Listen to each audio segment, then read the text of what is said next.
As you can see, we're here with Jason Leonard. How you doing, Jason? I'm good, I'm good. Jason,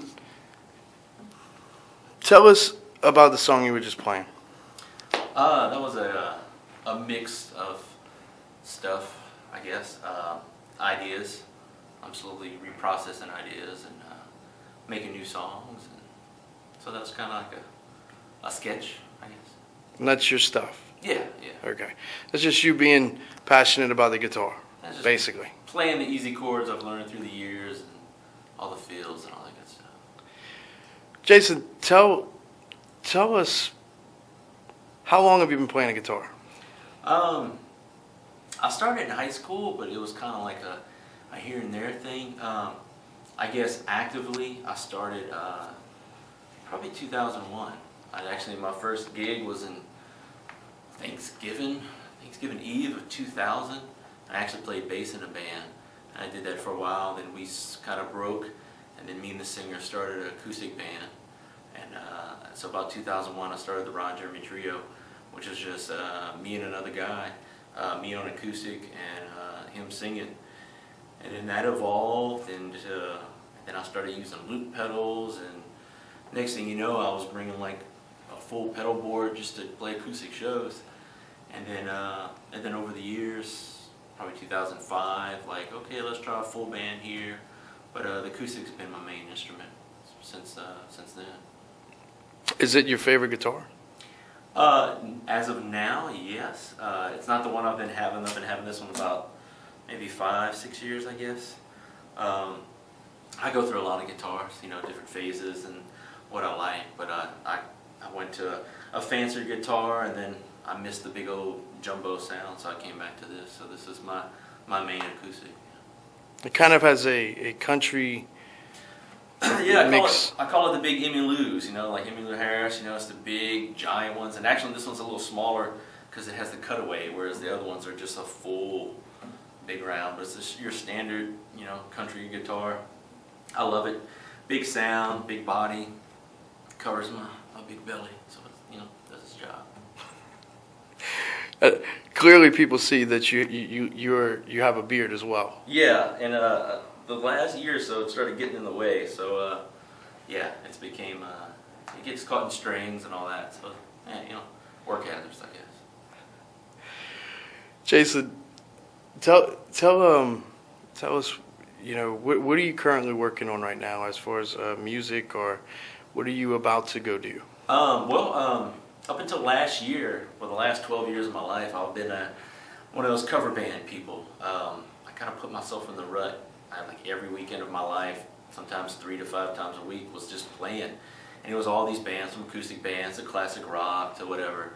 And right at a year ago, I decided to just hang it all up. 3:30 in the morning, I decided I was done. That day I had everything on Craigslist, and so got rid of almost everything except for this and maybe like electric and a bass or something. And so the last year's just been like kind of getting back to non-priority stuff. It felt like I had to play every gig I could, and now it's been great. I can go play with who I want, and I've had the most fun this year. I'm lucky. I've played with some great people this year. I just got finished doing some studio work with a band called The Onlys.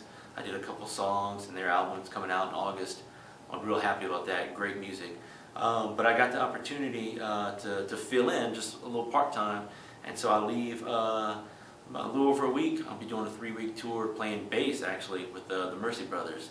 And we're doing a 3-week European tour, going up in Sweden and playing some festivals and all that. So that's, if I was still doing my other bands, I wouldn't get this opportunity.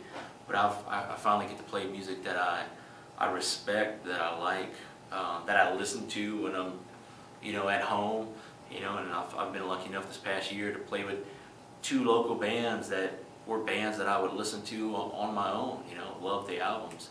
And I've got the opportunity to go play with some killer players, and not just fill in here and there, but just, go out a whole totally different adventure. It's been my first time going to Europe, and first time touring with Europe, with the band. So. Cool.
And we're back with Jason. Jason, this must be your second favorite. This has recently become my favorite guitar. I've always loved slide. I've had a few lap slides, little electric cheap ones.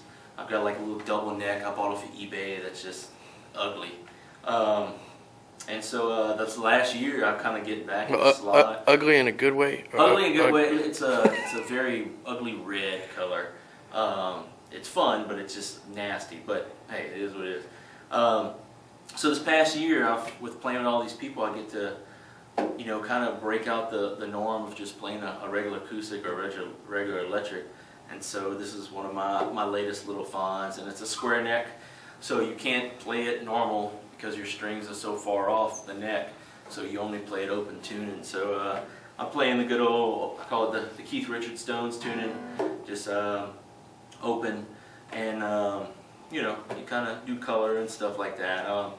The way I approach slide is to be a colorful sound, not the main instrument, just to add little textures and all that. I use this when I'm in the studio with the onlys, and it's good for just being that little extra part in the background that's not right in your face. And it is acoustic electric, so you can plug it in. It has a great sound, just plug it straight in.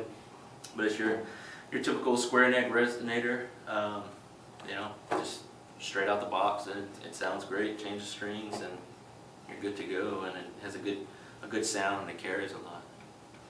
Have you ever had the opportunity to play one with one of these cigar box situations? Yes, I actually have one at the house. I should have brought it, but that was the other thing too. I got a little 3-string acoustic electric cigar box, and that thing screams. I plugged it through an amp one time, and I felt like a bluegrass Hendrix.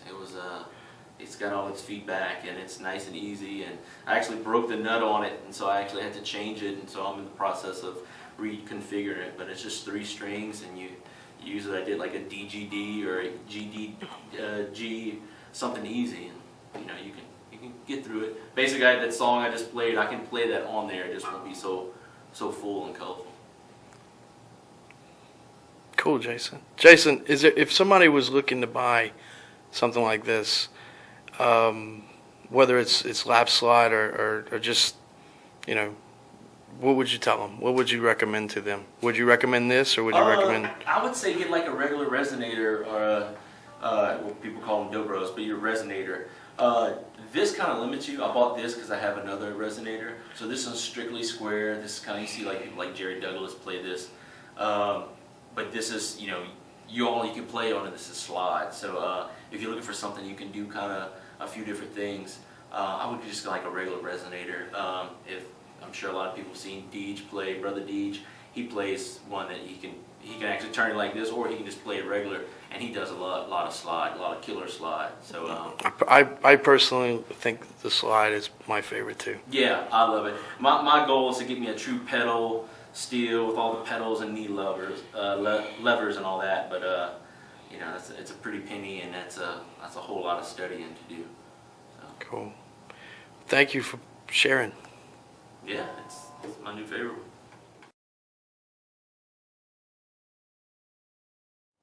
Jason, tell us what this is. This is my cheater Joe, as I call it. It's a 6-string banjo. Tunes just like a guitar. I've always loved the banjo sound, but I just didn't have the patience to learn a banjo and all that stuff. So it was kind of a quick fix. It's a Dean backwoods banjo, and it's actually acoustic electric. Got a pickup, so you can plug it right in.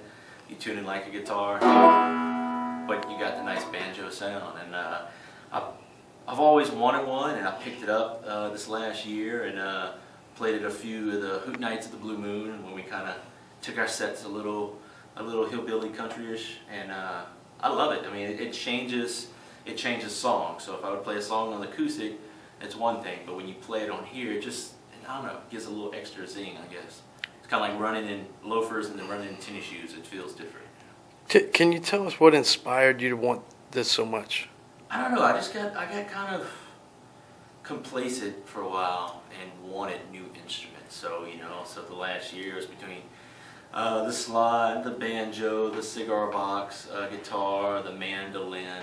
Well, you name it, just like something different. Let's see what we can play, and it changes it up. It's I've played acoustic for so long that it gets to a point you get stale, and then you pick this up and you play something simple, and it's like, it's just fresh for your ears. So and it makes you more creative and makes you a better musician too. Yeah, probably. and I'm playing the same things. I can play whatever song I've been playing on this, but it's a different feel. And I'm digging. I kind of reverted back to all the acoustic instruments, the off the wall. And my next thing is I may try like a dulcimer or something weird, or one of those Asian instruments, but these are your basics, and they'll fit into generally bands you play around here, and yeah, I just like it. Cool.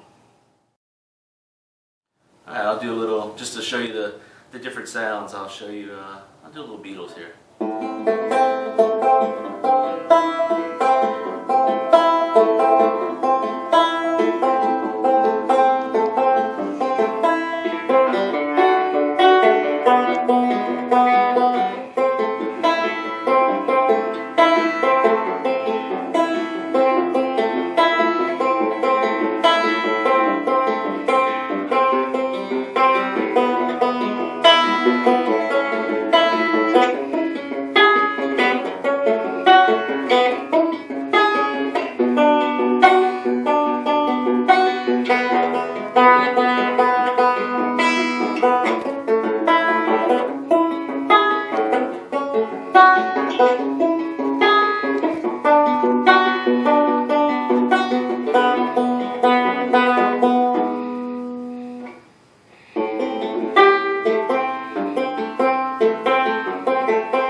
Clearly, one of the things I hear, I mean, that was definitely a cover, but I mean, hearing it doesn't exactly sound like a cover completely. Like makes you think. Yeah, I keep joking it's gonna be my next band. It's gonna be a bluegrass instrumental band. We're just gonna do all like rock and metal covers. I don't know. It just changes, just something.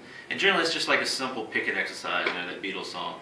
But when you play it on here, it just gives it a totally different sound. I'm sure for piano players, you play it on a electric keyboard versus a baby grand or a grand piano.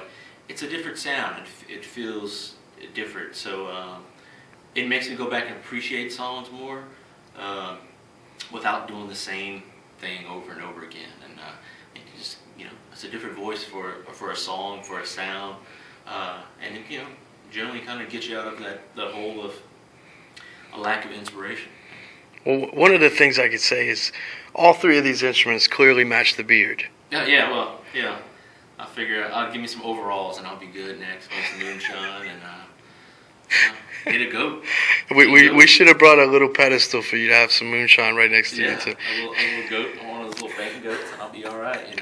I always said, I was not joking when I played slide with a few people, and I always said, that's my goal in life is to grow a big beard and wear overalls, and that's all I want to do is just be that guy who's slide, and I think I'm halfway there. Cool, man. Tell us about the beard, because anyone that didn't know you or they've seen you at a festival and they go, "Hey, that guy! Look at that beard on that guy." I'm now that guy, I guess. My wife told me that. Hey, you're now that guy. I've always had beards, never this long. I'm close to 2 years, I guess. So like last October, maybe, I started the Louisiana Beard and Facial Hair Association. I wasn't playing music. I was bored on a Saturday night and going, hey, I need something to occupy my time. And that's exploded, which is crazy. I never thought that we would be this popular, over, you just on Facebook alone, over 1,500 likes. And it's kind of gone all over, and it's really cool. So we'll be going to do some stuff in Nationals this year in New Orleans in September. I'm now the bearded banjo, guitar, bass player, which, man, I like, I just have to keep it out of getting caught in the strings and the straps, and my little 7-month at home already pulls it all. So, Well, one of the things that I want to ask, I know guitar players, if they know another guitar player, y'all critique each other quite a bit. Y'all listen to each other's sound, you learn from each other. You clearly look at each other completely differently than, like, you walking down the street. Oh, that guy plays guitar, so I know him. Y'all give each other a nod or say hello in a certain way that guitar players do. Yeah. How is that with beards? It's the same thing, it's funny. The other week I was at Albertsons and I was past a guy on the aisle and he had a pretty nice beard too. So I know that if the poop went down, he's the first guy I'm running to, kind of birds of a feather. Beards of a feather stick together. But yeah, it's the same way. Like you watch it, when you go see someone play music, you kind of, it's that instant connection there, or that admiration for them. I don't know if it's that deep with the beard, but it still is for me for music. I was watching a video of Brandon that you did, and that's watching people like that from a musician, and from my point to his point, I'm amazed at it. So there's a lot of admiration for anyone who plays music, really. No matter what you play, whether it's originals, covers, Cajun, electronic, whatever, whether you're, you sing or you just play guitar, it's, I think there's that connection between people. One of the other things I wanted to ask is if I went to rock camp last week from ASA and saw a large amount of children, younger adults, I guess I should say, involved, and their parents are just supportive. And I talked to a lot of different musicians. Maybe back in the day, maybe their parents weren't so supportive. I see a lot more support today. These kids and their YouTube, man, if I had YouTube when I was learning to play, I'm amazed. It's awesome. Just to watch even kids in junior high come out and just smoke on their instruments, and there's a lot of access to more materials now. When I was trying to learn to play, I didn't even know what tabs were, so the first song I learned to play on guitar that I figured out the whole song was Silent Lucidity. And I figured that out by the notes, and the only reason I knew notes is because I played trumpet. And so I sat there forever and got that down, and one day I realized what tabs were, and I went, oh man, and now you can, with a click of a mouse, on your phone or wherever, you can watch a guy teach you how to play a song. And that's the best thing. I mean, if you can't go out to a bar, you can't go to concerts, just to watch someone play, to see their style, see how they approach things, because how I play a song and you play a song is totally different. And a lot of times it helps you, you know, it makes you appreciate the different styles. And I think those camps are amazing. I wish I could be reborn again and be a teenager these days, because you know, everything's at your fingertips. But it just keeps us on our toes, you know. That's why I grow the beard, because they can't grow a beard. So at least I can, you know, at least I can get them on that. But if you had advice to tell someone who's never played guitar and they were thinking about it today, what would you tell them? You just got to start. I mean, I think about when I started. I quit several times because it's just frustration. You know, you reach a point, and it just takes one little thing, one little easy trick, and go, oh, even if like, okay, I can play this chord here, but I can also play it here, and it changes the way I play a song. Little things like that, you know. I'll give them a few guitar lessons, and I'll just say, look, you just try to make it natural as possible, strum things, pick an easy song that you like and see if you can play it, or just make up your own, you know. And you have to keep stepping out that box. And this is what's become my box, because it seems like for the last 12 years, all I've been doing is, you know, the only time I would pick up a guitar was on the weekends, and it became like I don't know, I guess a job. It's like Friday comes around, pick up the guitar, you play, put it down Saturday morning when you come in, Sunday morning, and then I wouldn't pick it up during the week. And now so I got to a point where I will sit at home and I'll play, and I'll learn this, I'll learn that, you know. I'm kind of diving back into the whole slide thing and learn different styles. And someone said, hey, can you come play? I'm like, I've never played that before, but I'll go play it and try it out. You know, I remember going sit in a Cajun jam at the Blue Moon, and I've never played Cajun music before. I was scared as can be. And then after, you know, 2 songs, I realized, hey, we're just playing a G the whole time, but it's a different feel, you know. And then it's, oh, okay, I can do that. So yeah, you just got to start somewhere and just, you know, make short goals and reach them. And then, you know, I never thought that when I started that I would be doing this for so long, and I'm glad I did, because it's one of the things I'm good at, other than growing beer. What can people look forward to from you in the future? I'll be doing some housework later this week. I don't know, man. I'm having fun. I'm not doing the old play for money thing. So that's, you know, I thought I was gonna regret shutting it down a year ago, but I haven't one bit. I'm just really playing with whoever wants me, just because I'm getting to play with so many different bands, and I'm just, you know, after I come back from this Europe tour thing, it just whatever. I mean, I'm finally doing some originals. I've always ignored them, put them on hold. Me and my wife play some music. We do originals. We're trying to pick that back up now that the baby's getting a little older. So I'm just whatever. Just keep on going. You know, who knows. Thank you for taking the time to talk to us. Thank you. I appreciate it. Cool. Appreciate it.